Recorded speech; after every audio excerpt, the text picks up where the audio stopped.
hari ukuntu umuntu ahiga nimero yawe akajya kwandikira akajya gutesha umutwe cyane utaramuhaye nimero yawe, utazi naho yayikuye, utazi n'uburyo byagenzemo kugira ngo abone nimero yawe. Muri iyi video ngiye kukwigisha uburyo ki waca ako kavuyo ukazajya wandikirwa n'abantu ufitiye nimero, ukazajya wandikirwa n'abantu uzi.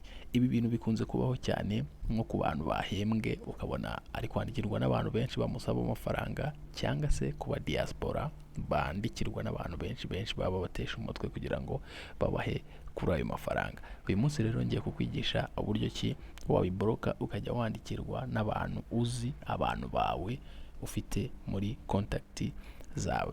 Niba nawe ushaka kubimenya rero ino video yabigufashamo. Mbere ko dutangira, kanda subscribe, liking ino video, ukande kuri ako gasaro k'umutuku kari ku ifoto yanjye, following nimba utamfollowinga, umbwire ikindi kintu nakwigisha muri comment, nze tukirebe muri video ikurikiraho.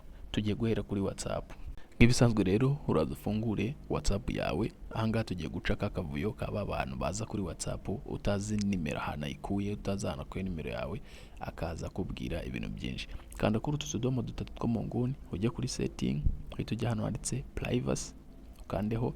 Nugera hano kuri privacy ora scrollinga uzamura. Nawe ujye ubigerageza kuri phone yawe, ugaruke muri comment umbwire nimba byakunze. Dore turaza hano hasi handitse advanced. Nugera kuri advanced urakanda. None urabona kari akambere kanditseho block unknown account messages. No kuvuga ngo nugafungura urabuborotse nimero zitazwi zikohereza message. Block unknown account messages. Message zose zandikwa na za nimero udafite muri phone yawe, utazi zarizo. Izo message ntago zizajya zikugeraho.